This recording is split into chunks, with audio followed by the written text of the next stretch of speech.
ആർത്തവം അശുദ്ധമാണ് എന്ന് പറഞ്ഞ് റോഡിൽ ജാഥക്കിറങ്ങിയ സ്ത്രീകളുടെ MSc സുവോളജിക്കാരൊക്കെ ധാരാളം ഉണ്ടായിരുന്നു. അപ്പൊ സുവോളജിക്ക് എന്ത് പറ്റി എന്നുള്ളതാണ് അതിനകത്തുള്ളൊരു പ്രശ്നമായി. ഇങ്ങനെ ഒരു സമൂഹം എന്ന നിലയ്ക്ക് നാം എവിടാണ് പോകുന്നത്? നാം കേരളത്തിൽ കൈവരിച്ചു എന്ന് കരുതിയ സാമൂഹ്യ അവബോധ വികാസത്തിന് 1970 കേരളം അതിദരിദ്രമാണ്. ഗൾഫ് കുടിയേറ്റം തുടങ്ങിയിട്ടേ ഉള്ളൂ. കേരളത്തിലേക്ക് വരുന്ന പണം വളരെ പരിമിതമാണ്. ഇന്ന് നമ്മുടെ ആനുവൽ ബജറ്റിന്റെ ഏതാണ്ട് 1/3 തുക ഗൾഫിൽ നിന്ന് വരുന്നുണ്ട്. റെമിറ്റൻസ് ഉണ്ട്. അന്നൊന്നുമില്ല. 25-26 സ്ഥാനങ്ങളിലാണ് അഖിലേന്ത്യാ ശരാശരിയിൽ കേരളം. പക്ഷെ ഇന്ത്യക്ക് ഇങ്ങനെ പറയാൻ പറ്റുക?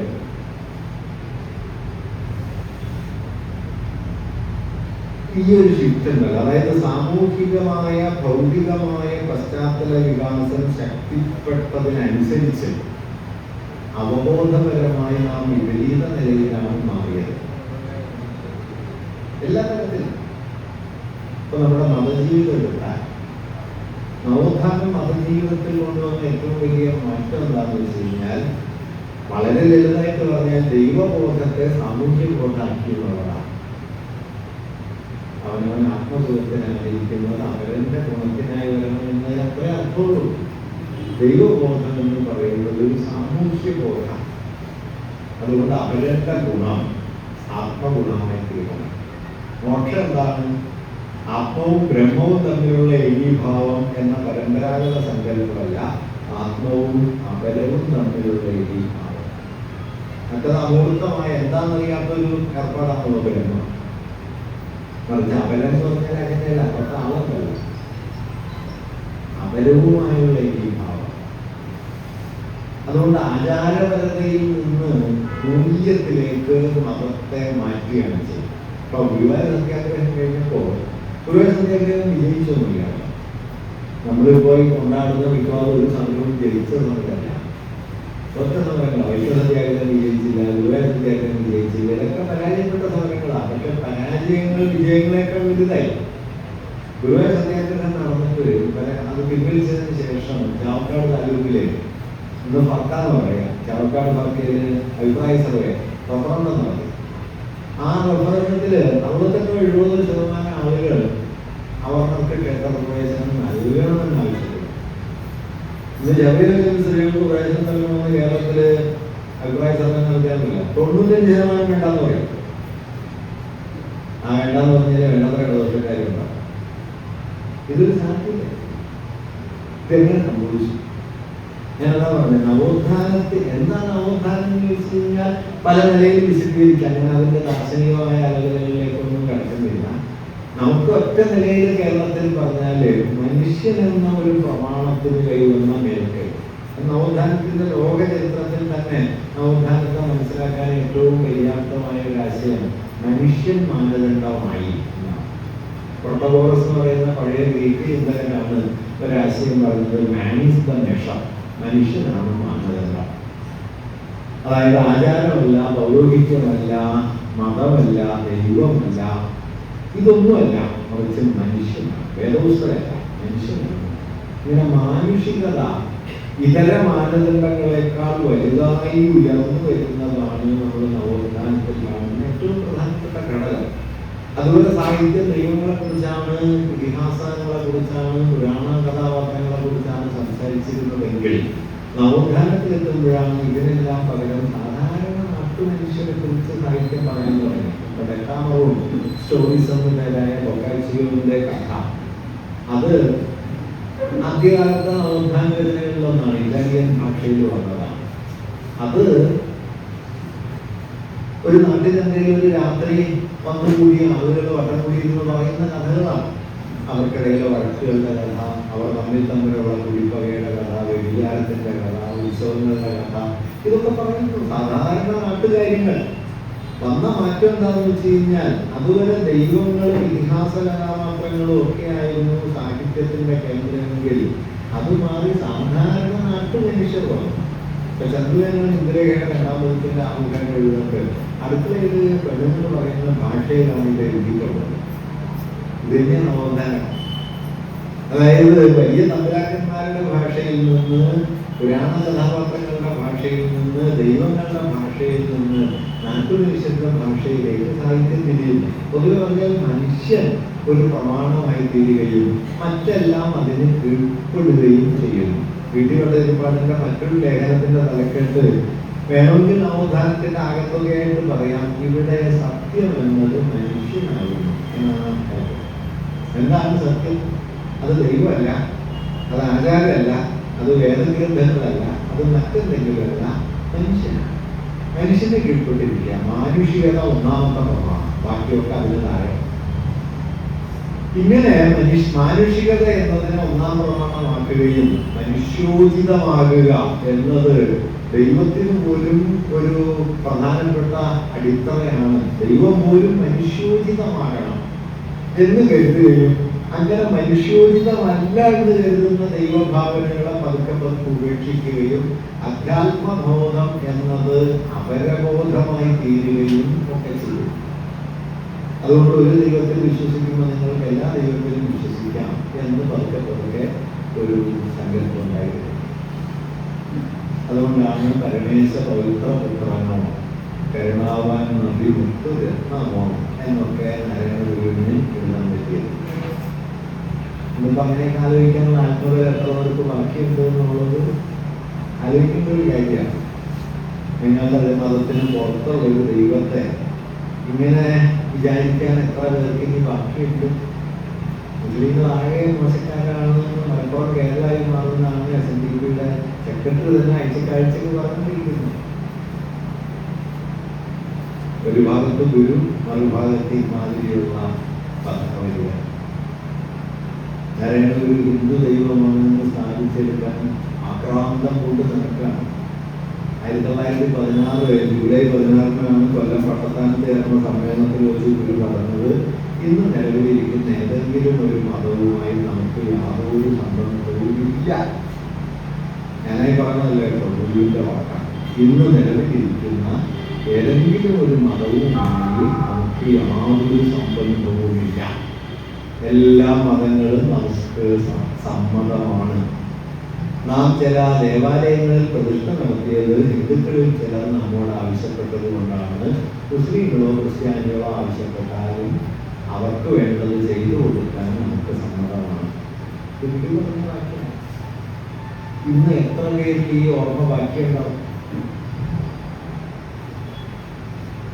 ഗുരുവിനെ തന്ത്രവിദ്യയിൽ തളയ്ക്കാനായിട്ടുള്ള ശ്രമം ഇങ്ങനെ ശക്തിപ്പെടുത്തും. തന്ത്രം ശരിയാണെങ്കിൽ ഗുരു നിൽക്കൂല.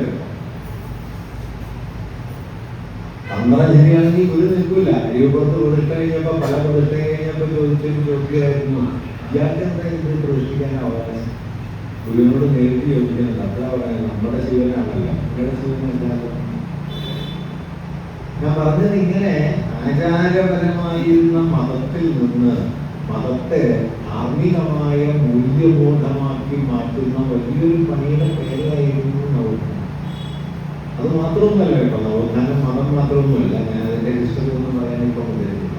ഒരുപാട് ഘടകങ്ങളുണ്ട്, ഭൗതിക അടിസ്ഥാനങ്ങളുണ്ട്. ഇപ്പോൾ ധാന്യവിളകളിൽ നിന്ന് നാണ്യവിളകളിലേക്കുള്ള മാറ്റം വഴി 19ാം നൂറ്റാണ്ടിന്റെ പകുതിയോടെ കേരളത്തിൽ വികസിച്ചു വന്ന ഒരു കാർഷിക ഖനിക വിഭാഗം വരെ നവോത്ഥാനത്തിന്റെ പിന്നിലുണ്ട്. കാരണം സമ്പത്തുണ്ട്, സാമൂഹ്യ അധികാരമില്ല.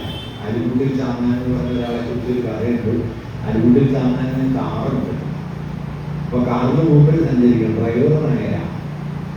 അപ്പൊ എന്താ വെച്ചാൽ പല സ്ഥലത്തും ചെല്ലുമ്പോ കാറും പോകും ഡ്രൈവറും പോകും, ചാന്നാൻ ഇറങ്ങി നടക്കണം. കാരണം ചാന്നാന് വഴി നടന്നോളാം. അപ്പൊ കാറും കൊണ്ട് ഡ്രൈവറും പോകുന്നുണ്ട്.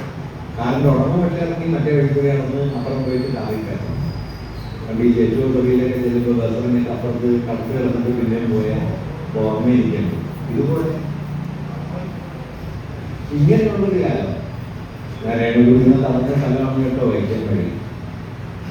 നാരായണഗുരുവിനെ അവിടെ ആ വഴികളിൽ സഞ്ചരിച്ചപ്പോൾ തടഞ്ഞിട്ടാണ് ടി.കെ. മാധവൻ ആദ്യമായിട്ട് ഗുരുവിന്റെ അടുത്ത് ചെന്ന് ഈ കാര്യങ്ങൾ മനസ്സിലാക്കുകയും അതോടെയാണ് വഴി നടക്കാനുള്ള അവകാശത്തിന് വേണ്ടിയുള്ള ഒരു സമരം തുടങ്ങുന്നത്. ടി.കെ. മാധവൻ തീരുമാനിക്കുന്നത് മാധവൻ തിരുവേദിയിൽ പോയിട്ട് അന്ന് അവിടെയുള്ള ഗാന്ധിയെ കണ്ടത്. ഗാന്ധി മുമ്പോട്ട് വെച്ച അല്പോച്ചാരണത്തിന്റെ ഭാഗമാണ് വഴിനടപ്പ് അവകാശത്തിന് വേണ്ടിയുള്ള സമരം എന്ന് ഗാന്ധിയെ ബോധ്യപ്പെടുത്തിയിട്ട് അത് പിന്നെ ഒരു പ്രമേയമായി കാക്കിനാട കോൺഗ്രസിൽ അവതരിപ്പിച്ച് പാസ്സാക്കി 1924 മാർച്ച് 30 സമരം തുടങ്ങുന്നത്.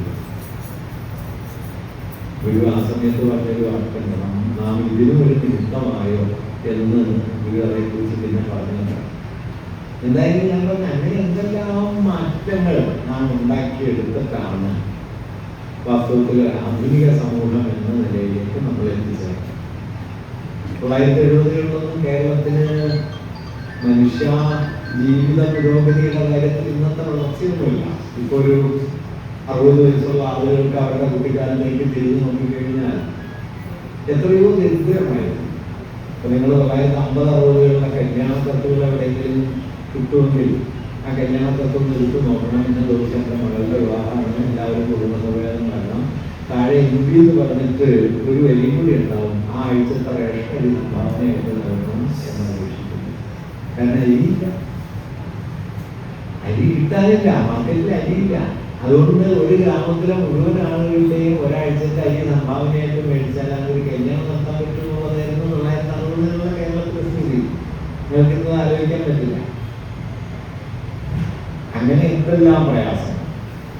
ആണ്ടോടാണ്ട് വരുന്ന വെള്ളപ്പൊക്കം, ഇടുക്കി അണക്കെട്ട് വരുന്നവരെ കേരളത്തിലെ ഈ പരിസരങ്ങളിലൊക്കെ ആണ്ടോടാണ്ട് വെള്ളപ്പൊക്കം. എത്രയോ സാധനങ്ങൾ ഒലിച്ചു പോകും, എത്രയോ കുടുംബങ്ങൾ കഴിയാതാരാവും, എത്രയോ വീടുകൾ നിലനിർത്തും. അങ്ങനെ പരമദരിദ്രവും എത്രയോ പ്രയാസകരവുമായ ഒരു സ്ഥിതിയിലാണ് 50-കളിലും 60-കളിലും ഒക്കെ കേരളം ജീവിച്ചത്. അല്ലാതെ കവിതയിൽ പറയുന്നത് പോലെ ഏതോ ഒരു സുവർണ ഭൂതകാലമൊന്നുമല്ല. അതൊക്കെ വയസ്സന്മാരോട് തോന്നണം. ഈ പഴയകാലം നല്ലതാണ് എന്ന് നിങ്ങൾക്ക് തോന്നുന്നുണ്ടെങ്കിൽ നിങ്ങൾക്ക് വയസ്സായി മാത്രമേ അതിനർത്ഥമുള്ളൂ. പഴയകാലം എന്ന് പറഞ്ഞാൽ നല്ല കാലമൊന്നുമല്ല. എല്ലാ കാലത്തിലും അതിൻ്റെതായ നന്മകളുണ്ട്, എല്ലാ കാലത്തിലും അതിൻ്റെതായ ദോഷങ്ങളുണ്ട്. നമ്മൾ പിന്നെ ഈ ദോഷങ്ങളെ കുറച്ച് കാലം കഴിയുമ്പോൾ മറച്ചു പിടിച്ചിട്ട് നന്മയെ അങ്ങോട്ട് എത്തിക്കാൻ തുടങ്ങും. കാരണം കാലം കഴിഞ്ഞല്ലോ. പിന്നെ അത് പുറത്തുള്ള ആളുകളൊക്കെ പോയി. ഇപ്പോൾ വള്ളംകളിയും അല്ലെങ്കിൽ നമ്മുടെ അതുപോലുള്ള കാര്യങ്ങളൊക്കെ കേരളത്തിന്റെ പാരമ്പര്യമാണ് എന്ന് നമ്മൾ പറയില്ല. നാലുകെട്ട്, വള്ളംകളി, അല്ലെങ്കിൽ പടിപ്പുഴ, ഇങ്ങനെയൊക്കെയുള്ള ഏർപ്പാടുകൾ. അതൊക്കെ മോശമെന്ന് പറയല്ല ഞാൻ, അതൊക്കെ കേരളീയ പാരമ്പര്യമാണെന്ന് പറയും. അതാരെങ്കിലും അടിമപ്പറ്റുന്ന കേരളത്തിന്റെ പാരമ്പര്യമാണ്. അയിത്തം, ഇന്ത്യയിൽ ഏറ്റവും പ്രാകൃതമായ അയിത്തം ഉണ്ടായിരുന്ന സ്ഥലമാണ് കേരളം. അതുകൊണ്ടാണ് ഇന്ത്യ മുഴുവൻ വേഗാനന്ദ നടന്നിട്ട് ഇവിടെ കഴിഞ്ഞപ്പോഴാണ് മുമ്പിൽ പറഞ്ഞത് ഭ്രാന്താലയാണ്. മുമ്പിൽ ബാക്കി സ്ഥലത്തെ കുറിച്ച് പറഞ്ഞില്ല. അമ്മാതിരി സ്ഥലം 100 കൊല്ലം മുമ്പ് ഉണ്ടല്ലോ, അതിന്റെ ഏതോ ഭൂതകാലത്താണെന്ന് കരുതുന്നു. അവിടെ നിന്ന് നമ്മൾ എത്രയോ മാറി മാറി വന്ന ആ വലിയൊരു പരിവർത്തന പ്രക്രിയയുടെ കാതലുണ്ടായിരുന്നു എന്ന് ചോദിച്ചു കഴിഞ്ഞാൽ മനുഷ്യനാണ് മാനദണ്ഡം. മാനിസ്തമേഷം, ഒരു ജാതി, ഒരു മതം, ഒരു ദൈവം, മനുഷ്യൻ മകനേതായാലും മനുഷ്യൻ എന്നായാലും മതി എന്ന് പറയും. ഇങ്ങനെ മാനുഷികത എന്നതിനെ ഒന്നാം പ്രമാണമാക്കി മറ്റെല്ലാറ്റിനെയും അതിന് കീഴ്പ്പെട്ട നിലയിലേക്ക് കൊണ്ടുവന്ന് സാഹോദര്യം എന്നതിനെ സമൂഹത്തിലെ ഏറ്റവും പ്രധാനപ്പെട്ട അടിസ്ഥാന മൂല്യമാക്കി മാറ്റാനുള്ള വലിയൊരു പരിശ്രമത്തിൽ ഒരളവ് വരെ നാം നേടിയ വിജയത്തെ കൂടി നമുക്ക് വേണമെങ്കിൽ നവോത്ഥാനം എന്ന് പറയാം. അതിന് പല കാരണങ്ങളുണ്ട്. കർഷക സമരങ്ങളുണ്ട്, ദേശീയ പ്രസ്ഥാനമുണ്ട്, കമ്മ്യൂണിസ്റ്റ് പാർട്ടിയുണ്ട്, പലതും ചേർന്നാണ് ഇതുണ്ടായത്. എങ്കിലും ആകത്തുകയിൽ അങ്ങനെയൊന്നും ഉണ്ടായി. അതുകൊണ്ട് 19-ാം നൂറ്റാണ്ടിന്റെ അവസാനത്തിലുള്ള കേരളമേ അല്ല വാസ്തവത്തിൽ 1960-70-കളിലെ കേരളം. ഒരു 80 കൊല്ലം കൊണ്ട് കേരളം അടിസ്ഥാന തലത്തിൽ മാറി. അവിടെ നിന്ന് നാം ഇവിടെ എത്തി.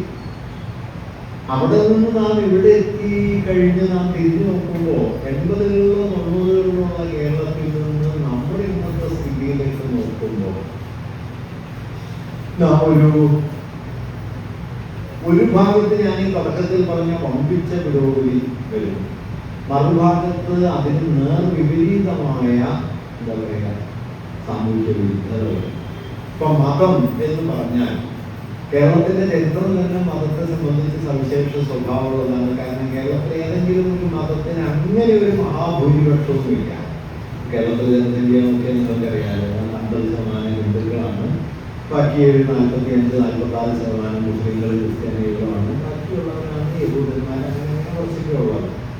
ദാറ്റ് മീൻസ് നിങ്ങൾക്കൊരു ഏകപക്ഷീയമായൊരു മതാധിപത്യം കേരളത്തിൽ ഡെമോഗ്രാഫിക്കലി പോസിബിൾ അല്ല.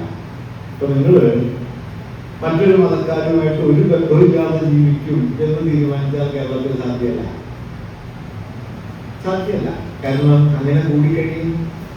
അയൽവക്കത്ത് മറ്റു മതക്കാരുണ്ടാവും, പോകുന്ന കട മറ്റു മതക്കാരുടേതായിരിക്കും, കഴിക്കുന്ന ഹോട്ടൽ വേറെ ആളുടെയായിരിക്കും, ജോലി ചെയ്യുന്നത് മറ്റു മതക്കാരുടെ ആയിരിക്കും. അങ്ങനെ നിങ്ങൾക്ക് മറ്റു മതസ്ഥരെ ഒഴിവാക്കി ഏകമത ജീവിതം കേരളത്തിൽ സാധ്യമല്ല, ഒരു കാലത്തും സാധ്യമല്ല.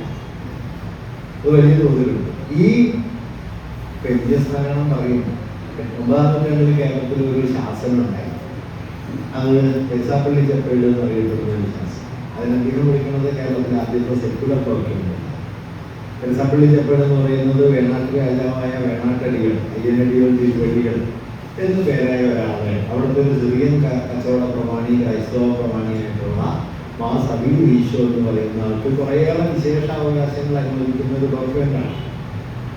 കൊടുക്കുന്നത് ഹിന്ദുവായ രാജാവാണ്, ലഭിക്കുന്നത് ക്രിസ്ത്യാനിയായ കച്ചവടക്കാരനാണ്. സാക്ഷികളായിട്ട് വരുന്നത് യഹൂദർ വരെയുണ്ട്. അങ്ങനെ കേരളത്തിന്റെ സിംക്രറ്റിക്കായ അന്യോന്യം കൂടിയിണങ്ങി നിൽക്കുന്ന മതജീവിതത്തിന്റെ ആദ്യത്തെ പ്രധാനപ്പെട്ട തെളിവാണ് ഈ എക്സാമ്പിൾ. അതുമുതൽ ഇങ്ങോട്ട് പല മതങ്ങളുടെ പരസ്പരാശ്രിത ജീവിതം, ഇതിനെ സിംബയോട്ടിക് ലൈഫ് എന്നാണ്. അന്യോന്യാശ്രിതമാണ്. എന്നെ കൊണ്ട് നിനക്ക്, നിന്നെ കൊണ്ട് എനിക്കും ആവശ്യമുണ്ട് എന്ന് കരുതുന്ന മട്ടിലുള്ള പരസ്പരാശ്രിത ജീവിതം കേരളത്തിന്റെ വലിയൊരു പാരമ്പര്യമായിരുന്നു. ഈ പാരമ്പര്യത്തെയാണ് 20ാം നൂറ്റാണ്ടിൽ നമ്മൾ മതസാഹോദര്യം എന്ന നിലയിലേക്ക് വികസിപ്പിച്ചത്. ഉടനെ കുട്ടികളൊന്നുമല്ല, കേരള ചരിത്രത്തിൽ അതിന് നേരുണ്ട്. പക്ഷെ ഒരു ആധുനിക മൂല്യമാക്കി മാറ്റുകയും ഞാൻ എൻ്റെ മതത്തിൽ വിശ്വസിച്ചുകൊണ്ട് തന്നെ ഇതര മതത്തോട് സഹിഷ്ണുതാപൂർവം, സ്നേഹപൂർവ്വം, സൗഹാർദ്ദപൂർവ്വം ജീവിക്കാൻ ജീവിക്കണം എന്ന ഒരു മൂല്യബോധത്തെ കേരളം 20ാം നൂറ്റാണ്ടിൽ ഏതാണ്ട് സ്ഥാപിച്ചെടുക്കുകയും ചെയ്തു. ഇന്ന് നിങ്ങൾ നോക്കിക്കഴിഞ്ഞു കഴിഞ്ഞാൽ നമ്മുടെ മതബോധത്തിൻ്റെ അടിസ്ഥാന സ്വഭാവത്തിൽ നിന്ന് ഈ സാഹോദര്യം എന്നത് ഏതാണ്ട് പിൻവാങ്ങുകയും അപരമത വിദ്വേഷം എന്നത് വലിയ തോതിൽ മുന്നോട്ട് വരികയും ചെയ്യും.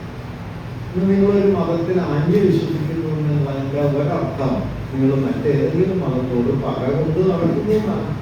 അതിൻ്റെ തോതിലും തരത്തിലൊക്കെ വ്യത്യാസമുണ്ടാകും.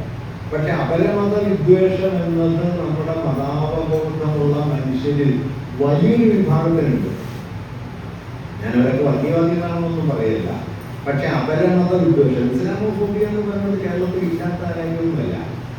അത് വളരെ ആഴത്തിൽ വേരും പിടിച്ചിട്ടുണ്ട്. സൂക്ഷിച്ചു നോക്കിയാൽ എല്ലാവരുടെയും ഒഴിഞ്ഞു തന്നെ കാണുന്നു.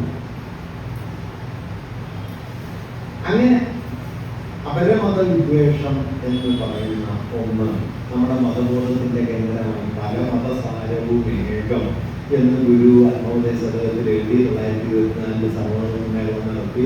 അതുവഴി എല്ലാ മതങ്ങളും ഒരുപോലെയാണ് എന്ന് പല നിലയ്ക്ക് മലയാളികളെ പറഞ്ഞു ബോധ്യപ്പെടുത്താൻ ശ്രമിച്ചു. കുറേയൊക്കെ ബോധ്യപ്പെടുകയും ചെയ്തു. ആ ബോധ്യങ്ങളൊക്കെ ഏതാണ്ട് ഉണ്ടായി കഴിഞ്ഞൊരു സ്ഥിതിയിലാണ് നമ്മളിപ്പോൾ നിൽക്കുന്നത്. ബ്രാഹ്മണ്യത്തിന്റെ മൂല്യങ്ങൾക്ക് സാർവത്രിക സ്വീകാര്യത കിട്ടുകയും കഴിയുന്നിടത്തോളം ബ്രാഹ്മണനാകുക എന്നുള്ളതൊരു ജന്മാഭിലാഷമായിട്ട് മാറുകയും നമ്മുടെ ഒരു നേതാവിന് അടുത്ത ജന്മത്തിലെങ്കിലും ബ്രാഹ്മണനായാൽ മതി എന്നൊരു ജീവിതാഭിലാഷം വരികയും ഒക്കെ ചെയ്തൊരു കാലത്താണ്.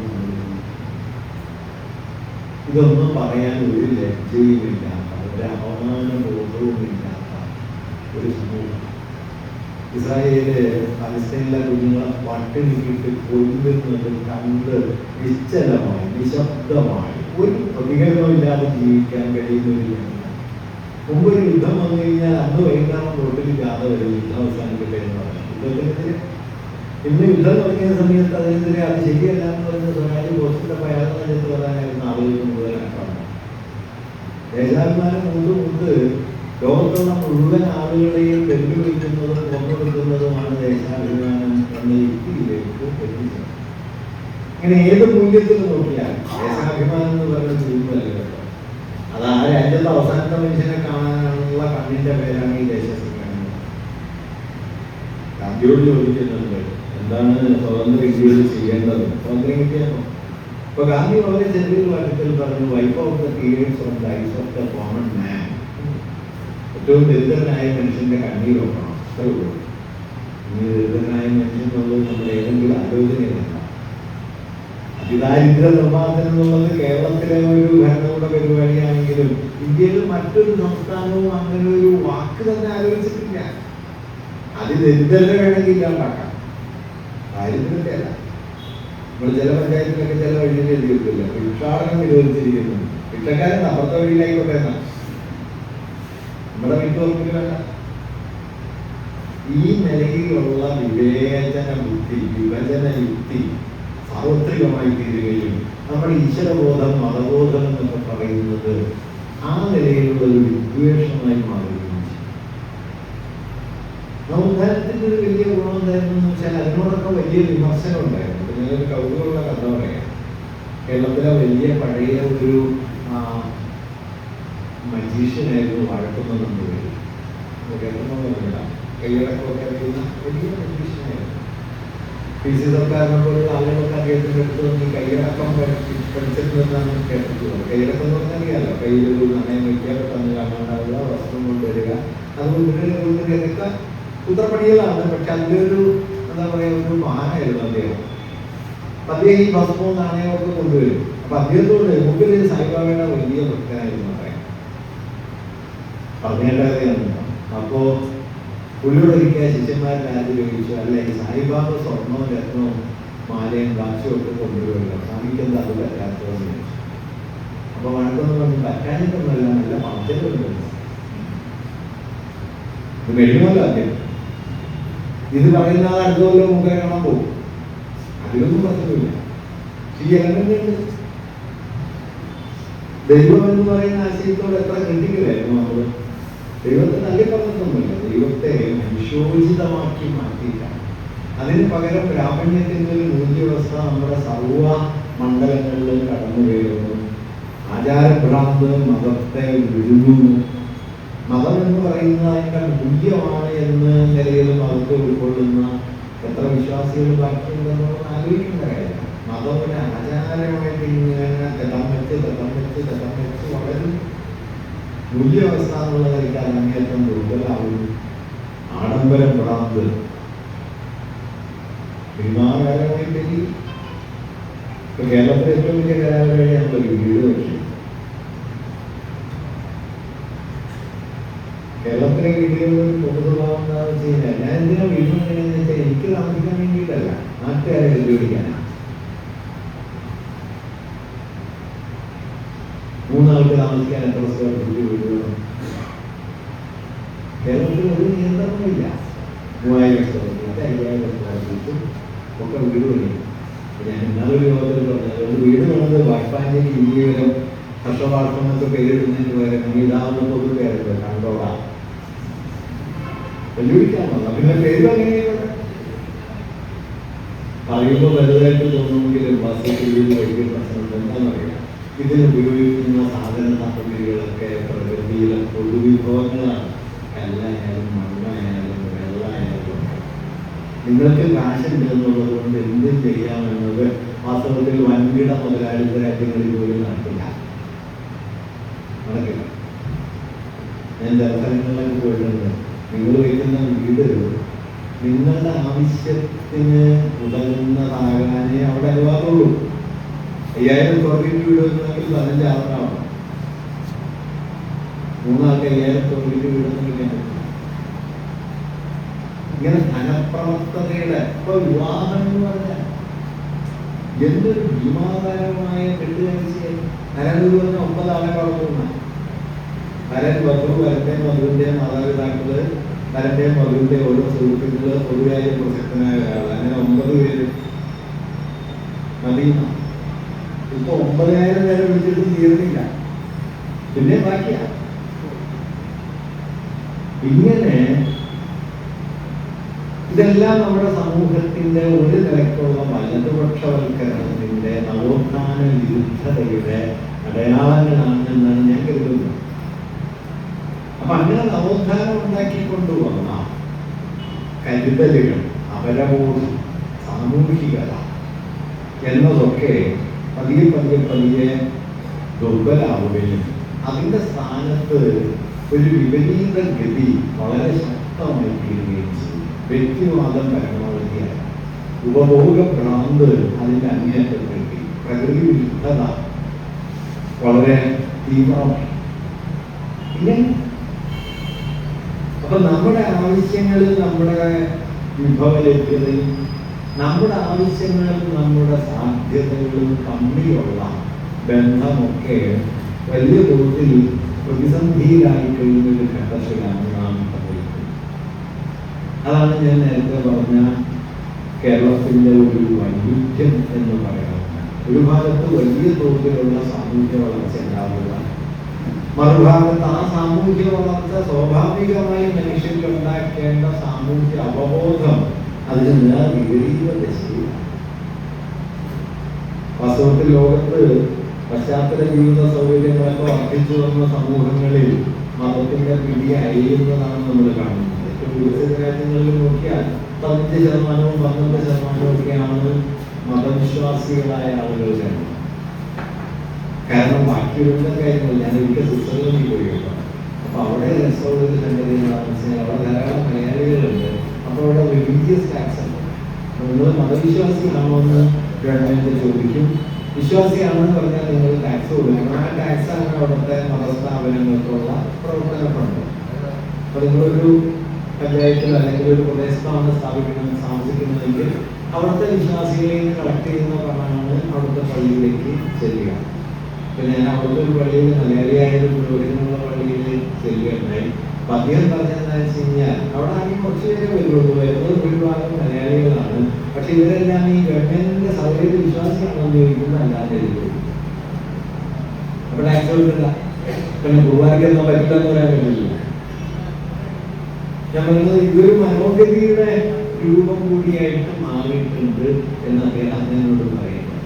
നമ്മൾ എത്ര വ്യാജമായ ഒരു മതബോധത്തിലേക്ക് ദൈവബോധത്തിലേക്ക് എത്തിച്ചേർന്ന് സംസാരിക്കുമ്പോഴാണ് അദ്ദേഹം എന്നോട് സൂചിപ്പിച്ചത്. അപ്പൊ ഈ നിലയിൽ ഓരോ ഘടകങ്ങളും ഞാൻ ഓരോ ഘടകം എടുത്ത് പറയാനായിട്ട് മുതിരുന്നില്ല. ഒരു വിഷയത്തെ മനസ്സിലാക്കാൻ ആഴത്തിൽ ചെന്ന് കാര്യങ്ങളെ മനസ്സിലാക്കുക എന്നത് ഇപ്പൊ കേരളത്തിൽ ഏതാണ്ട് അസാധ്യമാണ്. മറിച്ച് അതിൻ്റെ ഏറ്റവും പ്രബന്ധത്തില് ബ്ലാക്ക് ആൻഡ് വൈറ്റ് ആയിട്ടുള്ള ചില ഒബ്സർവേഷനുകളിലാണ് നമ്മുടെ സാമൂഹ്യ ബോധം. അപ്പൊ നമ്മൾ ചാനൽ ചർച്ച നോക്കും.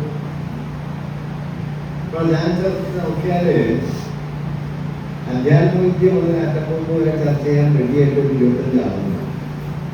എന്ത് ചർച്ച ചെയ്യും? നമ്മൾ ചർച്ച ചെയ്ത് എന്താ പ്രതീക്ഷിക്കുന്നത്? ഇന്ന് ആരാണ് സ്കോർ ചെയ്തത്? എൻ്റെ ഒരു കൂട്ടുകാരൻ പറഞ്ഞ് ചാനൽ ചർച്ച എന്ന് പറഞ്ഞ ആളുകളുടെ സീരിയലാണ്.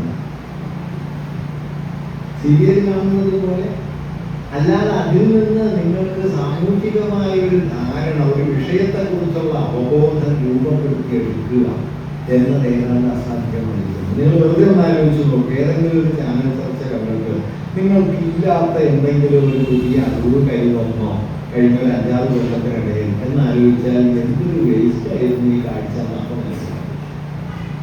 നമുക്കറിയാത്തതായിട്ടൊന്നും പറയുന്നില്ല.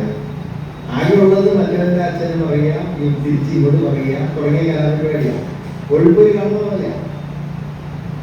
പണ്ട് ദക്ഷിണാമൂർത്തി സ്വാമി കുറിച്ച് പറഞ്ഞിട്ടൊരു കഥയുണ്ട്. സ്വാമിയോട് ചോദിച്ചു, സ്വാമി കച്ചേരി കഴിഞ്ഞാൽ കച്ചേരി കഴിഞ്ഞാൽ ഇറങ്ങിയപ്പോൾ സ്വാമിയോട് ചോദിച്ചോട്ടെ, സ്വാമി എങ്ങനെയുണ്ട് കച്ചേരി ചോദിച്ചു. അപ്പോൾ സ്വാമി പറഞ്ഞു, കച്ചേരിക്ക് ഗംഭീരമായി, പക്ഷെ കേട്ട് കഴിഞ്ഞാൽ ആർക്കെങ്കിലും അന്തം കൊടുക്കുക, എന്നാലും ഒരു ആശ്വാസമുള്ളത് എന്നതുപോലെ ഒരു ചർച്ച കഴിഞ്ഞാൽ പിന്നെ നമുക്ക് ആരോടെങ്കിലും നാഗം പറഞ്ഞാലും നമുക്കൊരു സ്വസ്ഥത വരൂ എന്ന നിലയിലാണ് ചർച്ചയുള്ളത്. പിന്നെ ഞാൻ പറയുന്നത് എങ്ങനെയാണ് ഒരു പൊള്ള സമൂഹമായി നമ്മൾ മാറിക്കൊണ്ടിരിക്കുന്നത് എന്നതിൻ്റെ നാനാതരം അടയാളങ്ങളാണ്. ഒരു വിഷയത്തെ നിങ്ങൾക്ക് ഒറ്റ നോട്ടത്തിൽ മനസ്സിലാക്കാൻ പറ്റില്ല. വിഷയങ്ങളെ ആഴത്തിൽ മനസ്സിലാക്കാൻ അതിൻ്റെ പശ്ചാത്തലങ്ങൾ, അതിനെ രൂപപ്പെടുത്തിയ പ്രഭാവങ്ങൾ, ബലങ്ങൾ, അവയുടെ ചരിത്രം, ഇതിനെയൊക്കെ നമ്മൾ മനസ്സിലാക്കണം. കേരളത്തിൽ കഴിഞ്ഞൊരു 10-15 കൊല്ലം കൊണ്ട് ഏറ്റവും കൂടുതൽ ശക്തിപ്പെട്ട ഒരു വലതുപക്ഷ പ്രവണത, ഞാനതിനെ ഫാസിസ്റ്റ് പ്രവണത എന്നുകൂടി വിളിക്കാൻ ആഗ്രഹിക്കുന്നു. അത് ആന്റി ഇന്റലക്ച്വലിസം, ഐഷണിക വിരുദ്ധത. ബൗദ്ധിക വിരോധം എന്ന് പറയാവുന്നത്. ഒരു വിഷയത്തെ ഒറ്റ കാഴ്ചയിൽ എന്താണോ അതാണെന്ന് വിചാരിക്കുക. അതിൻ്റെ മുന്നും പിന്നും അതിനെ രൂപപ്പെടുത്തിയ ഘടകങ്ങൾ ഇതൊന്നും ആലോചിക്കാൻ മുതിരാതിരിക്കുക. അതിനൊക്കെ ശ്രമിക്കുന്ന മനുഷ്യരെ ആകാവുന്നത്ര അപഹസിക്കുക. കേരളം അങ്ങനെയൊക്കെ ഉണ്ടായത്. ആധുനിക സമൂഹങ്ങൾ ഉണ്ടായത് അങ്ങനെയല്ല. പ്രത്യക്ഷ പ്രമാണങ്ങളല്ല യാഥാർത്ഥ്യം. പ്രത്യക്ഷ പ്രമാണങ്ങൾക്ക് പിന്നിലെ സാമൂഹിക ബലങ്ങൾ, ചരിത്രപരമായ ബന്ധങ്ങൾ, അതിനെ ആഴത്തിൽ തിരിച്ചറിഞ്ഞിട്ടാണ് നമ്മളതിനെ മറികടന്നത്. ഞാനൊരു ഉദാഹരണം പറയാം. 1942-1946 കാലത്താണ്, 50 വരെയുള്ള കാലത്താണ് കേരളത്തിൽ ഐക്യകേരള പ്രസ്ഥാനം വളരെ ശക്തമായി. ഐക്യകേരള പ്രസ്ഥാനത്തിന് നേതൃത്വം കൊടുക്കുന്നത് കമ്മ്യൂണിസ്റ്റ് പാർട്ടിയാണ്. മറ്റു പലതരത്തിലുണ്ടെങ്കിലും ഒരു പാർട്ടി എന്ന നിലയ്ക്ക് പൂർണ്ണമായി ഉൾപ്പെട്ടത് കമ്മ്യൂണിസ്റ്റ് പാർട്ടി. അതിന്റെ അടിസ്ഥാനത്തിലുള്ള കമ്മ്യൂണിസ്റ്റ് പാർട്ടിയുടെ ഒരു തീരുമാനത്തിന്റെ കൂടി ഭാഗമായിരുന്നു ഭാഷാ ദേശീയതകളെ മുൻനിർത്തി ഭാഷാ സംസ്ഥാനങ്ങൾക്ക് വേണ്ടിയുള്ള വാദങ്ങൾ ഉയർത്തിക്കൊണ്ടുവരിക, അതിനുവേണ്ടിയുള്ള സമര പരിപാടികൾ സംഘടിപ്പിക്കുക. അതുകൊണ്ട് തിരുവാതിരക്കൂടി, കൊച്ചിയും മലബാറും ഒക്കെ ചേർന്നുള്ള ഒരു ഏകീകൃത കേരളം എന്ന ആശയത്തെ ഉയർത്തുക. അതുപോലെ ബംഗാളിന് വേണ്ടി, തെലുങ്കാനയ്ക്ക് വേണ്ടി ഒക്കെ സമരങ്ങൾ ഉയർത്തുക എന്നത്. ഇതിന്റെ ഭാഗമായിട്ട് അവിടെ ഭവാനി സെൻ എന്നു പേരായ ഒരാൾ നൂതൻ ബംഗാൾ എന്ന പുസ്തകം എഴുതി, സുന്ദരയ്യ വിശാല ആന്ധ്ര എന്ന പുസ്തകം എഴുതി. EMS കേരളത്തിൽ ആദ്യം 1.25 കോടി മലയാളികൾ എഴുതി. പിന്നെ അത് വികസിപ്പിച്ച് കേരള മലയാളികളുടെ മാതൃഭൂമി എന്ന ഗ്രന്ഥം. നിങ്ങളിന്ന് കേരള മലയാളികളുടെ മാതൃഭൂമി പരിശോധിക്കുക. തൽക്കാലത്തെ ഒരു 15 കാലത്ത് അല്ലെങ്കിൽ അടുത്ത 2 കൊല്ലക്കാലത്തോ നടത്താനിരിക്കുന്ന ഒരു സമരത്തിന് വേണ്ടി തയ്യാറാക്കിയ ലഘുലേഖനല്ല അത്. മറിച്ച് കേരള ചരിത്രത്തെ തുടക്കം മുതൽ ഇക്കാലം വരെ പരിശോധിച്ച് എങ്ങനെയാണ് കേരളം ഒരു സമൂഹം എന്നതിലേക്ക് ഒന്നായിരിക്കുന്നത് എന്ന് ചരിത്രത്തിന്റെ അങ്ങേ തലത്തിൽ നിന്ന് ഇക്കാലം വരെയുള്ള ഒരു പാറ്റേണിനെ കണ്ടെത്തി ഉത്പാദന വ്യവസ്ഥാപരമായി കേരളം എന്ന സമൂഹത്തെ സ്ഥാപിച്ചെടുക്കുകയാണ് ചെയ്യുന്നത്. അല്ലാതെ മലയാളം സംസാരിക്കുന്നവരെല്ലാം കൂടി ചേർന്ന് കേരളം എന്ന് കൊട്ടത്താപ്പിന് പറയല്ല. അതായത് ഒരു സമൂഹത്തെ ഭാവന ചെയ്യേണ്ടത് എങ്ങനെയാണ് എന്ന് ചോദ്യം ഉന്നയിക്കുക. അത് രാജാവിനെ മുൻനിർത്തിയിട്ടല്ല ചെയ്യേണ്ടത്, അത് രാജഭരണത്തെ മുൻനിർത്തിയിട്ടല്ല, ജനങ്ങളെ മുൻനിർത്തിയിട്ടാണ്, അവരുടെ ഉത്പാദന ക്രമങ്ങളെ മുൻനിർത്തിയിട്ടാണ് എന്ന് പറഞ്ഞ് ഒരു സവിശേഷ ഉത്പാദക സമൂഹം എന്ന നിലയിൽ കേരളത്തെ സ്ഥാനപ്പെടുത്തുകയും അതിനെ യോജിപ്പിക്കുന്ന ഘടകം എന്ന നിലയിൽ ഭാഷയെ കാണുകയും ചെയ്ത് എഴുതിയ ആ പുസ്തകം ഇന്നിപ്പോ ഏതാണ്ട് ആ പുസ്തകത്തിന്റെ 75 കൊല്ലം കഴിഞ്ഞു. ആ 75 കൊല്ലത്തിന് ശേഷവും നമ്മുടെ ചരിത്ര വിജ്ഞാനത്തിന്റെ മേഖലയുടെ അടിസ്ഥാന ഗ്രന്ഥങ്ങളിൽ ഒന്നായി അത് നിൽക്കുന്നു. അതായത് ഇമ്മീഡിയറ്റായ ഒരു സമരമുഖത്തിന് വേണ്ടി തയ്യാറാക്കുന്ന ലഘുലേഖ പോലും ഒരു ജനതയുടെ ചരിത്രത്തെ ആഴത്തിൽ പരിശോധിക്കാനും വിശദീകരിക്കാനുമുള്ള ഒരു ദൈക്ഷണിക സാമഗ്രിയാക്കി മാറ്റിക്കൊണ്ടും അത് നാട്ടുകാരെ പറഞ്ഞ് ബോധ്യപ്പെടുത്തിയും ജനങ്ങളെ ആ നിലയിലുള്ള സാമൂഹിക ബോധത്തിലേക്ക് വികസിപ്പിച്ചുകൊണ്ടുമാണ് കേരളം കേരളമായത്. ഇന്നിപ്പോ എന്താ സ്ഥിതി എന്ന് വെച്ച് കഴിഞ്ഞാൽ 3 മിനിറ്റ് കൊണ്ട് മനസ്സിലാവുന്നതിന് അപ്പുറം ഒന്നും കേൾക്കാൻ ആരുമില്ല. ഞാൻ എന്തൊരു കഥ പറയുന്നത്, 2 കൊല്ലം മുമ്പ് MA ക്ലാസ്സിൽ എല്ലാ കൊല്ലം പുതിയ കുട്ടികൾ വരും. MA ക്ലാസ്സിൽ ആദ്യത്തെ ക്ലാസ്സിൽ ഞാൻ ചെന്നു. അപ്പോൾ 20 കുട്ടികളാണ്, 20 വന്നിട്ടുണ്ട്. അപ്പോൾ കാസർഗോഡ് വന്നൊരു കുട്ടിയുണ്ട്, അങ്ങനെ പഠിക്കുന്ന കുട്ടിയാണ്, നല്ല ധാരണയുള്ള കുട്ടിയാണ്. ആ കൊച്ചിനെ മുഖത്ത് നോക്കിയിട്ട് കുറച്ചേരം സൂക്ഷിച്ചു നോക്കിയിട്ട് ചോദിച്ചു, നിങ്ങൾ ആ റീൽസിലൊക്കെ വന്ന ആളല്ലേ? റീൽസിൽ 35 കൊല്ലമായി പ്രസംഗം തുടങ്ങിയിട്ട് 22 പുസ്തകമല്ലേ. എന്താ കാലം മുഴുവൻ കവലെന്നോടും പ്രസംഗിച്ച് അവശേഷിക്കുന്നത് 1 മിനിറ്റ് റീൽസാണ്. അതിന്റെ സ്ഥിതി അതിന് നഷ്ടമാണ്. പിന്നെ അത് എനിക്കൊരു കൂട്ടുകാരൻ അയച്ചതാണ്. ഞാൻ പ്രസംഗത്തിനിടയിൽ വൈലോപ്പിള്ളിയുടെ ഒരു കാവ്യഭാഗം ഉദ്ധരിക്കുക. കണ്ണീർ പാടത്തിലെ 4 പേര് പറക്കാതിരുന്നെങ്കിൽ കാര്യം നാം ധരിക്കാൻ വെറുക്കാൻ തമ്മിൽ കണ്ടുമുട്ടാതിരുന്നെങ്കിൽ ആ വഴിക്ക് മറ്റാണ്. അതിങ്ങനെ ഞാൻ പറയുന്ന ശബ്ദം ബാക്ക്ഗ്രൗണ്ടിൽ കേൾക്കാം. സ്ക്രീനിൽ ഇങ്ങനെ എഴുതി പോകുന്നുണ്ട്, താഴെ തുരുത്തി കളയുക. വൈലോപ്പിള്ളി ഞാനായി ഇങ്ങനെ മാറി വരുന്ന, ഞാൻ പറയുന്നത് ഇത് ഒരു കുറ്റമൊന്നുമല്ല, പക്ഷെ ഇതിലൊരു അപകടമുണ്ട്. അപകടം എന്താണെന്ന് വെച്ച് കഴിഞ്ഞാൽ ഒരു വിഷയത്തെ ആഴത്തിൽ പരിശോധിക്കാനും വിലയിരുത്താനും വിമർശനാത്മകമായി അതിനോട് എൻഗേജ് ചെയ്യാനും ശേഷിയില്ലാത്ത ഒരു സമൂഹം ഒരു പൊള്ള സമൂഹമായിരിക്കും. ആ പൊള്ള സമൂഹം ഫാസിസ്റ്റ് സ്വഭാവം കൈവരിക്കാൻ ഒരു പ്രയാസം. നിങ്ങളുടെ നാട്ടിൽ നിങ്ങളുടെ ജീവിതത്തിന് എല്ലാ പ്രശ്നങ്ങൾക്കും കാരണം അപ്പുറത്തോളം മറക്കാർ കച്ചവടം നടത്തുന്നതാണെന്ന് പറഞ്ഞാൽ വിശ്വസിക്കാൻ ആളുണ്ടാവും. ഇങ്ങനെയാണ് ജർമ്മനിയിലെ ജൂതന്മാർക്കെതിരെ ഫാസിസ്റ്റുകൾ അവിടുത്തെ മനുഷ്യരെ മുഴുവൻ കൂടി തിരിച്ചു വിട്ടത്. ജൂതന്മാർ കച്ചവടം നടത്തി കാശുണ്ടാക്കിയതുകൊണ്ടാണ് ജർമ്മനിയിലെ ജർമ്മൻ പൗരന്മാർക്ക് ജീവിത സുരക്ഷ ഇല്ലാത്തത് എന്ന വിദ്വേഷം പരത്തിയാണ് ജർമ്മനിയിൽ ഫാസിസ്റ്റ് രാഷ്ട്രമാക്കി അവർ മാറ്റിയത്. അതേ പണിയാണ് ഇപ്പൊ നടക്കുന്നത്. വാക്ക് മാറിയേ ഉള്ളൂ, അതൊക്കെ മാറിയിട്ടൊന്നുമില്ല. ഇത് വിശ്വസിക്കാൻ പറ്റുന്ന ഒരു മനോനിലയിലേക്ക്, ഒരു പൊള്ള സമൂഹത്തിലേക്ക് നമ്മുടെ സമൂഹത്തെ രൂപാന്തരപ്പെടുത്തി എടുക്കുന്ന പണിയാണ് വാസ്തവത്തില് നമ്മുടെ ചുറ്റുവട്ടത്ത് ഇന്ന് പല രൂപത്തിൽ നടക്കുന്നത്. അതിന്റെ ആധാര ഘടകങ്ങളിൽ ഒന്നാണ് ഞാൻ ഈ പറഞ്ഞ ആന്റി-ഇന്റലക്ച്വലിസം. കാരണം ഒരു വിഷയത്തെ പ്രത്യക്ഷത്തില് മനസ്സിലാക്കാൻ പ്രയാസമാണ്. ഞാൻ ഇങ്ങനെ പറയുന്നത് ചിലപ്പോൾ ഒരു തോന്നും. ചില ആളുകൾ പറയും അനുഭവമാണ് യാഥാർത്ഥ്യം, അനുഭവമാണ് യാഥാർത്ഥ്യം. ആർക്ക്? അവരവർക്ക്. ലോകാനുഭവത്തെ മനസ്സിലാക്കാനായിട്ട് നിങ്ങളുടെ അനുഭവം ഒന്നും മതിയാവില്ല കേട്ടോ. പണ്ട് വിജയമാഷ് അതേക്കുറിച്ച് പറഞ്ഞ രസമുള്ള ഒരു നിരീക്ഷണമുണ്ട്. എന്റെ അനുഭവം കൊണ്ട് ലോകത്തെ വിശദീകരിക്കാം എന്ന് കരുതുന്നതിന്റെ ഒരു തകരാറ് എന്താണെന്ന് വെച്ച് കഴിഞ്ഞാൽ, ഈ ലോകം എന്ന് പറയുന്നത് എന്റെ തറവാട്ട് പറഞ്ഞതിനേക്കാൾ കുറച്ചുകൂടി വലുതാണ്. അതുകൊണ്ട് അവരുടെ തറവാട്ട് പറയുമ്പോൾ അവരുടെ അനുഭവം കൊണ്ട് ലോകത്തെ സ്പെയിൻ ചെയ്ത് കളയാം എന്ന് കരുതിയിട്ട് നോക്കണമല്ലോ. ഇപ്പൊ ചില ആളുകൾ ജാതിയെ കുറിച്ച് പറയുമ്പോൾ പറയുന്നുണ്ട്, ഞാനിതുവരെ ജാതി വേദന അനുഭവിച്ചിട്ടില്ല. നിങ്ങൾ അനുഭവിച്ചില്ല എന്നുള്ളത് കരുതിയില്ലാതുണ്ടാവും. ഗുരുദാർശനം അനുഭവിച്ചതിന് ശേഷമുണ്ടായ സാധനമല്ല ഗുരുദാർശനം. അനുഭവം അതുകൊണ്ട് തന്നെയാണ്. അല്ലാതെ മുട്ടത് കണ്ടെത്തിയതിനു ശേഷം അവിടെ അനുഭവം മുഴുവൻ. സാമൂഹിക യാഥാർത്ഥ്യങ്ങളുണ്ട്. ആ സാമൂഹിക യാഥാർത്ഥ്യങ്ങളെ മനസ്സിലാക്കാനുള്ള സജ്ജീകരണം വേണം. ആ സജ്ജീകരണം നൽകുന്നതാണ് ദൈക്ഷണിക പ്രവർത്തനങ്ങൾ. ഒരു സമൂഹത്തിന് ദൈക്ഷണികമായ പൊട്ടൻഷ്യൽ നഷ്ടപ്പെട്ടാൽ അതൊരു പൊള്ള സമൂഹമാകും. ആ പൊള്ള സമൂഹത്തെ വളരെ എളുപ്പം നിങ്ങൾക്ക് ഫാസിസ്റ്റ് ആക്കാം, ഏകാധിപത്യം. അപ്പൊ ഒരു മഹാനേതാവ് മതി. 56 ഇഞ്ചോ 66 ഇഞ്ചോ ഒക്കെ ഒരു നേതാവ് വരികയും അയാൾക്ക് തോന്നിയതൊക്കെ വിളിച്ചു പറയുകയും കോവിഡ് വരുമ്പോൾ പാട്ടം ഇട്ടാൻ പറയുമ്പോൾ ഈ പണ്ഡിതന്മാരൊക്കെ പോയി പാട്ടം ഇട്ടു. നമുക്ക് കോവിഡ് വന്ന സമയത്ത് പാട്ടം ഇട്ടാൻ പറഞ്ഞിട്ട് പൊട്ടിയത് ആരാ? MSc PhD ഒക്കെ ഉള്ള മഹാജ്ഞാനികളായി അടയ്ക്കുന്ന പൊട്ടിയത്. അമ്മാതിരി വിവരത്തെ എഴുതാനായിട്ട് ഒരു മടിയും നമുക്കുണ്ടായി. എന്തുകൊണ്ട്? നമ്മുടെ അറിവ് അത്ര നിരർത്ഥകൻ. അതാ പ്രശ്നം. അത്ര നിരർത്ഥകായി. വയോജനം പാട്ടം വിട്ട് തോപ്പിക്കാൻ പറ്റില്ല എന്ന് പറയാനായിട്ട് PhD ഒന്നും വേണ്ട, 10ാം ക്ലാസ് പോലും വേണ്ട.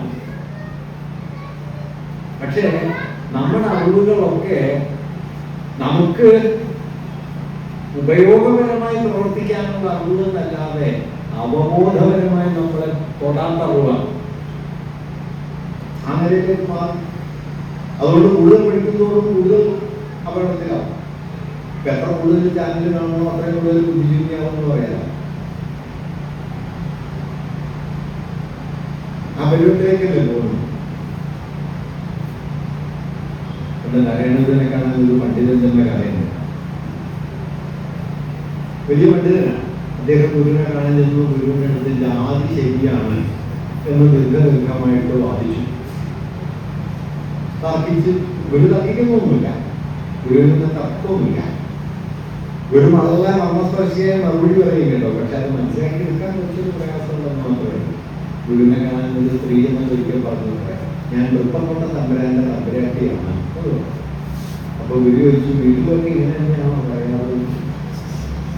അത് അവർക്ക് മനസ്സിലാകാൻ 50 രൂപ കൊടുക്കും, അത്രയൊക്കെ ഉള്ളൂ.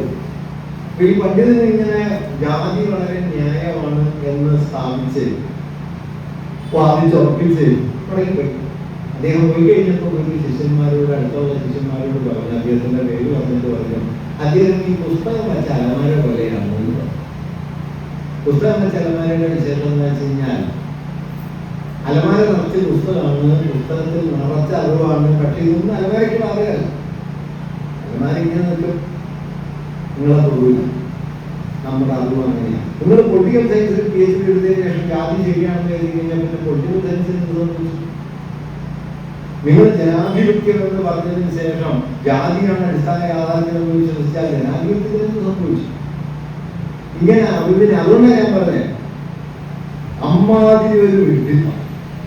പാട്ടം കൊട്ടാനും വിളക്ക് കത്തിക്കാനും ടോർച്ചടിച്ച് കാണിക്കാനും പറയുമ്പോൾ വൈറസ് അതുകൊണ്ട് പോകും എന്ന് കരുതാൻ പാകത്തിന് ഇന്ത്യയിലെ കോടാനുകൂടി മനുഷ്യർ ഇറങ്ങി പുറപ്പെട്ടു. ഇതേ മനുഷ്യരാണ് അപ്പുറത്ത് ജനുവരി 30-ന് ഗാന്ധിയുടെ പ്രതിമ കോലമുണ്ടാക്കി അതിൽ നിറയൊഴിച്ച് ചോര ഒഴുകുന്ന സമയത്ത് ഗോഡ്സേക്ക് മുദ്രാവാക്യം വിളിക്കുന്നത്. ഇതേ മനുഷ്യർ. എന്നതൊരു വ്യത്യാസമില്ല, ഒന്നിന്റെ മാത്രം. കാരണം നിങ്ങൾക്ക് സാമൂഹികതയും ചരിത്രബോധവും നഷ്ടപ്പെട്ടാൽ പിന്നെ നിങ്ങൾക്ക് എന്ത് ചെയ്യാം? നിങ്ങൾ ഇന്ത്യയിലെ പല സംസ്ഥാനങ്ങളിൽ ചെന്നാൽ ഗോഡ്സെ ഗാന്ധിയെ പോലെ ആദരണീയനായി കഴിഞ്ഞു. ഗുജറാത്തിലെ സാഹിത്യ അക്കാദമി പ്രസിഡന്റിന്റെ മറ്റൊരു പ്രസ്താവന കുറക്കാലം മുമ്പേ കണ്ടിരുന്നു. പൊതുവെ പറഞ്ഞത് ഗോഡ്സെ ഒരു രാജ്യസ്നേഹിയായിരുന്നു, ഗാന്ധിയും.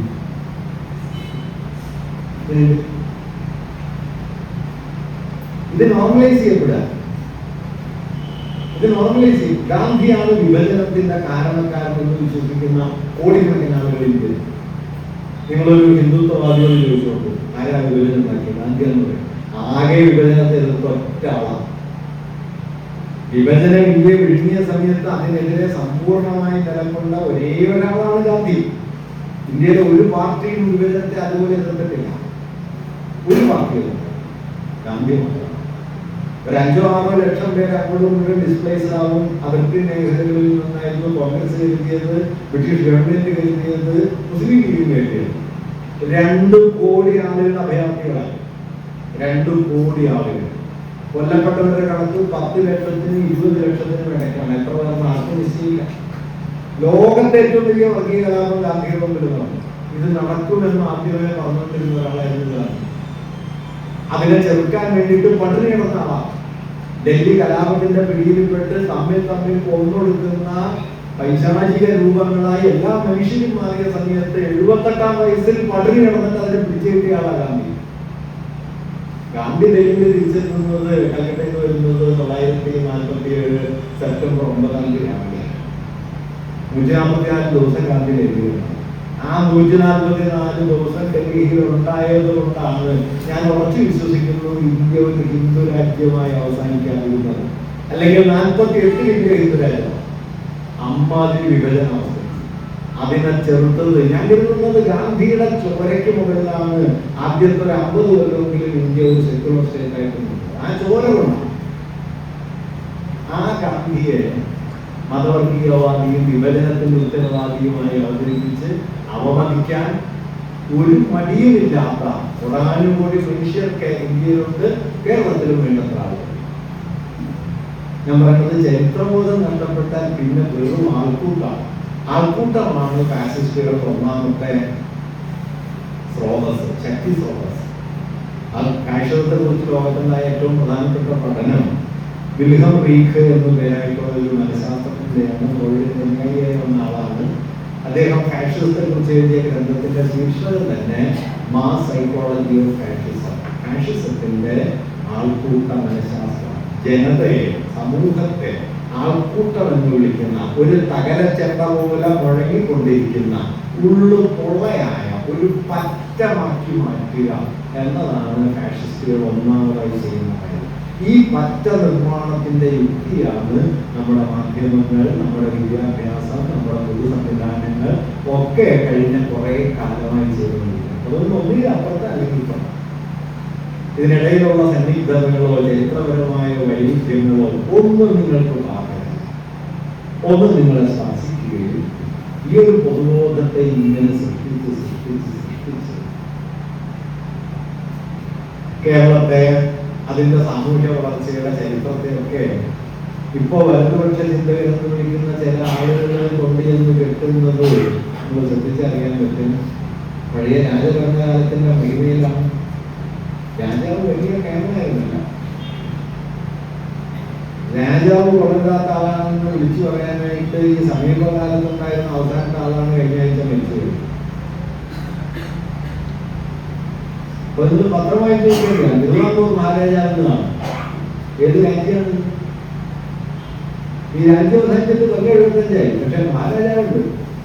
മുഖെടുത്ത് കണ്ടലിട്ട് ഇറങ്ങിയിട്ട് ഇപ്പൊ മറ്റേ പൊങ്കാലയുടെ നിറവേറ്റി അവിടെ നടക്കുന്നുണ്ട്. എന്തെല്ലാം രാജാവാണ്.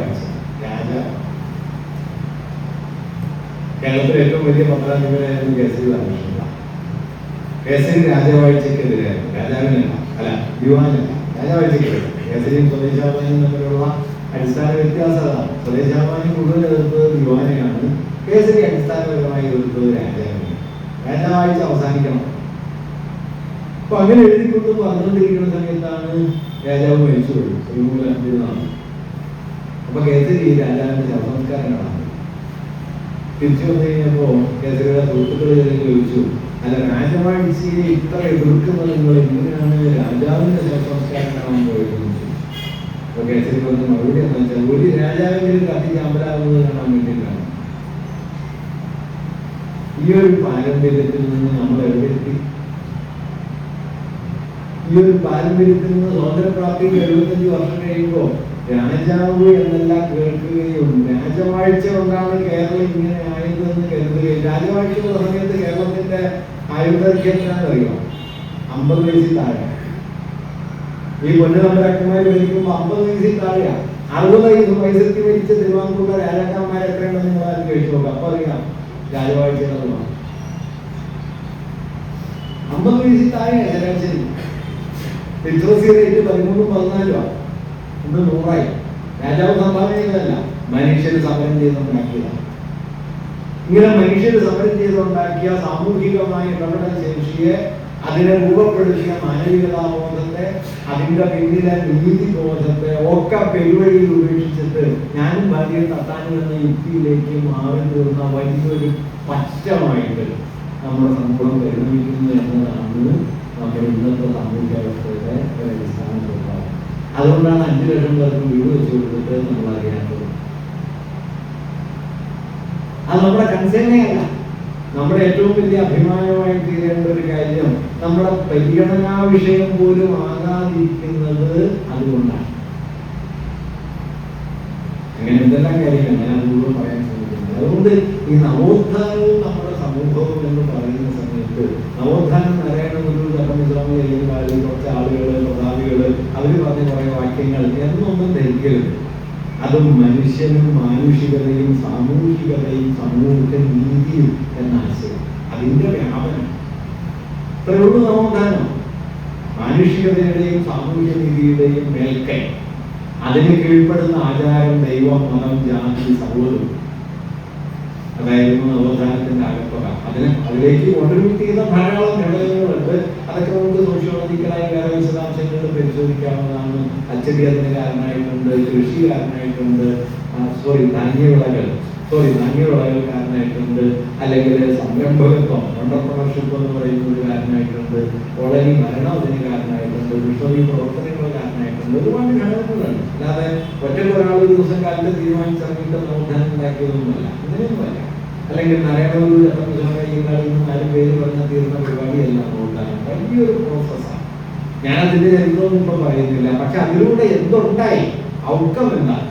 ഔട്ട്കം ഈ പറഞ്ഞതാണ്, മനുഷ്യൻ പ്രധാനമായി, മാനുഷികത സാമൂഹികതയുടെ കാതലായി, ദൈവം ആചാരത്തെക്കാൾ വലുതാവുകയും ദൈവം നീതിബോധമാണ് എന്ന ഒരു സങ്കല്പത്തിലേക്ക് എത്തിച്ചേരുകയും ചെയ്തു. ഇന്ന് സാമൂഹികമായ വികാസഗതി, ഞാൻ നേരത്തെ പറഞ്ഞ പശ്ചാത്തല സൗകര്യങ്ങളുടെ വളർച്ച, പ്രതിശീർഷ വരുമാനം, GST എന്ന് വിളിക്കുന്ന നമ്മുടെ ഗ്രോസ് സ്റ്റേറ്റ് GST എന്ന് വിളിക്കുന്ന പ്രൊഡക്റ്റ്, സംസ്ഥാനത്തിന്റെ ആഭ്യന്തര വരുമാനം, ഇതിലൊക്കെ വലിയ തോതിൽ നമ്മൾ മുന്നോട്ട് പോകുന്ന അതേ സമയത്ത് തന്നെ ഇതിന്റെ വിപരീത നിലയിലേക്ക് സാമൂഹിക അവബോധം പരിഗണിക്കുന്നു. എന്തുകൊണ്ട് എന്നത് പല നിലയിൽ ആലോചിക്കേണ്ടതാണ്. ഞാൻ അതിന്റെ വിശദാംശങ്ങൾ മുഴുവനൊക്കെ പറയാനായിട്ട് മുതിരുന്നില്ല. എങ്കിലും ആ മാറ്റം വാസ്തവത്തിൽ കേരളത്തെ സംബന്ധിച്ച് ഈ കേരളത്തിന്റെ ഈ ഒരു വികാസത്തെ തകർക്കുക എന്ന ലക്ഷ്യം വെച്ചാണ് കേരളം ലഹരിമരുന്നിന്റെ കേന്ദ്രമാണ്, കേരളം മാഫിയകളുടെ കേന്ദ്രമാണ്, രാജ്യദ്രോഹികളുടെ കേന്ദ്രമാണ് എന്നെല്ലാമുള്ള നാനാതരത്തിലുള്ള പ്രചാരവേലകൾ ഹിന്ദുത്വ വർഗീയവാദികൾ, അതുപോലെ തന്നെ പലതരം വർഗീയവാദികൾ. ഇപ്പൊ കേരളത്തെ അപഹസിക്കുന്നതിൽ വർഗീയവാദികൾക്ക് തമ്മിൽ പൊതുവിൽ വ്യത്യാസമില്ല. അറിയാം, കേരളം നേടിയ സാമൂഹിക വളർച്ചയെ പുരോഗമന ബോധത്തെ തള്ളിപ്പറയുന്ന കാര്യത്തിൽ എല്ലാ വർഗീയവാദികളും ഒരുപോലെയാണ്. മതരാഷ്ട്രവാദികളായ ഇസ്ലാമിസ്റ്റുകളും ഹൈന്ദവ വർഗീയവാദികളും കേരളത്തിന്റെ സാമൂഹ്യ വളർച്ചയെ തള്ളിക്കളയുന്ന കാര്യത്തിൽ തമ്മിൽ മത്സരിച്ചാൽ നിൽക്കാം. അവരെ സംബന്ധിച്ച് കേരളം ഒരു മികച്ച സമൂഹമേ അല്ല. കാരണം അവരുടെ അജണ്ട ഭരിക്കുന്നില്ല. പക്ഷേ ഫലപ്രാപ്തിയിലേക്ക് എത്താവുന്ന മട്ടിൽ നമ്മുടെ സാമൂഹ്യ അവബോധം മാറുന്നുണ്ട്.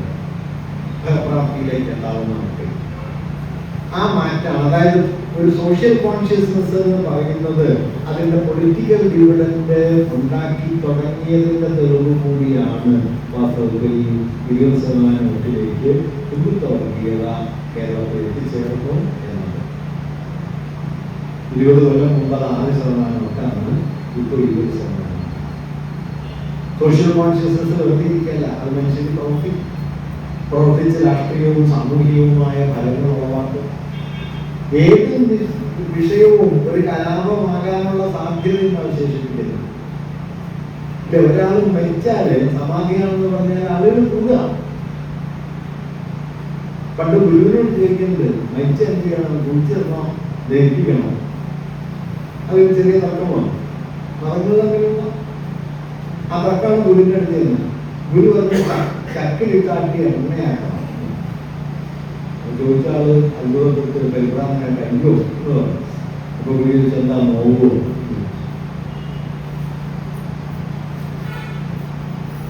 ആ സ്ഥലത്താണ്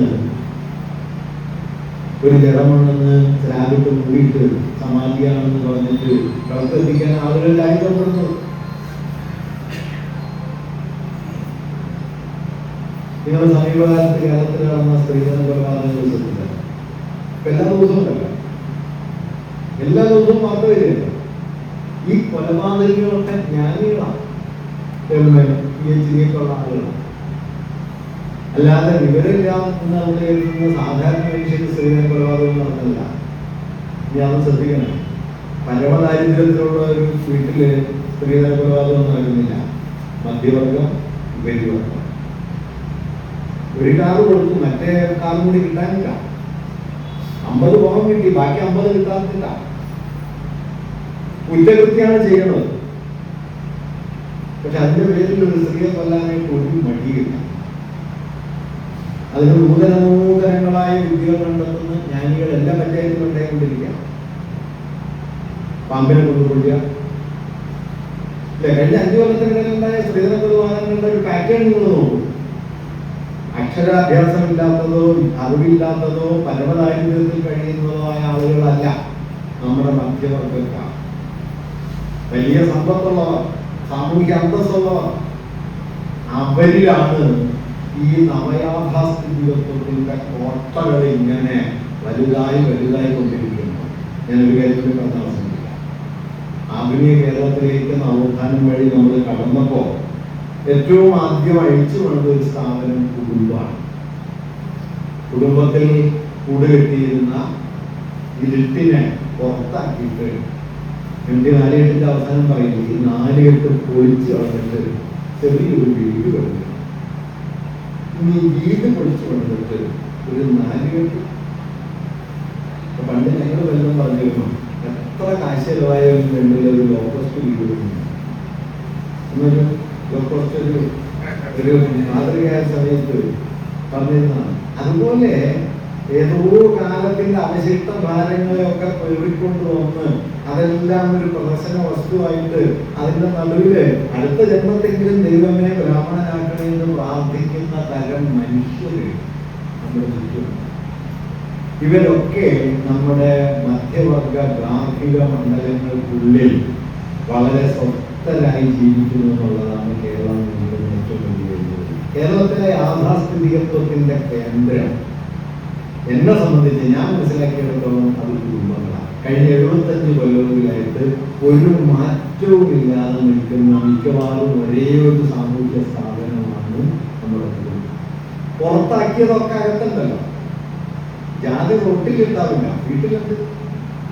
മതം റോട്ടിലുണ്ടാവില്ല, വീട്ടിലുണ്ട്. എല്ലാ ആചാരവും വീട്ടിലുണ്ട്. പുറത്തായി ഇല്ലാന്ന് കരുതിയത് മുഴുവൻ അകത്തുണ്ട്. അതിൻ്റെ അകത്താണ് നമ്മൾ. മനുഷ്യാവകാശ ലംഘനത്തിന്റെ ഒരു കോട്ടയായി വീട് എന്നുള്ളത്. ആരും പറയാത്ത ശ്രദ്ധിക്കാത്ത ഒരു മനുഷ്യാവകാശ ലംഘനം വീടുകൾക്കകത്തുള്ളത് ഈ കുട്ടികൾക്ക് മേലുള്ള വിലക്കുകളാണ്. കുഞ്ഞ് ജനിച്ചാല് മാതാപിതാക്കളുടെ നഷ്ടസ്വപ്നങ്ങളുടെ ബലിമൃഗങ്ങളാണ്. അച്ഛന് പാട്ട് പാടുന്നുണ്ടായി, ഒത്തിരി പാടിയിട്ട് മരിച്ചില്ല, പിന്നെ കൊച്ചിന്റെ ഗതികളാ, അതിനെ കൊണ്ടൊരു പാട്ട് പഠിപ്പിക്കും. പിന്നെ ജീവിതകാലത്ത് പാട്ട് കഴിഞ്ഞാൽ സൈക്കിൾ ചെയ്യാത്ത അത്ര ദേഷ്യം പാട്ടിന് അതിനോട് വരും. എന്റെ പഴയ സുഹൃത്തുണ്ടായിരുന്നു, ഗാനപ്രിയെന്നാണ്, ഉറപ്പിലെ പ്രശ്നമൊക്കെ ഉണ്ടായിരുന്നു. മുമ്പ് പാട്ട് അത്ര ഇഷ്ടമായിരുന്നില്ല. ഞാൻ പറയുന്നത്, ഒരു കുഞ്ഞിന് സ്വാഭാവികമായ ജീവിതവാഞ്ചകളുണ്ട്, താല്പര്യങ്ങളുണ്ട്, അഭിരുചികളുണ്ട്. ചിലപ്പോൾ കളിക്കാനായിരിക്കും, ചിലപ്പോൾ നീന്താനായിരിക്കും, ചിലപ്പോൾ പാട്ട് പാടാനായിരിക്കും, ചിലപ്പോൾ പണം വരയ്ക്കാനായിരിക്കും, ചിലപ്പോൾ സ്വപ്നം കാണാനായിരിക്കും. ഇതൊന്നും നമ്മൾ പരിഗണിക്കുന്നു. നമ്മളാകാതെ പോയതൊക്കെ നടപ്പാക്കി തരാൻ വേണ്ടിയിട്ടുള്ള ബലിമൃഗങ്ങളാണ് കുഞ്ഞുങ്ങളാണ് 190% മാതാപിതാക്കളും കരുതുന്നത്. ഒരു നിയന്ത്രണമില്ല. എന്റെ മകനാണെന്ന് പറഞ്ഞിട്ട് മെക്കെട്ട് തീർന്നാണ്. എനിക്ക് ലോകത്ത് ഒരു രാജ്യത്ത് നിന്നും പറ്റില്ല, വലിയ ശിക്ഷ കിട്ടും.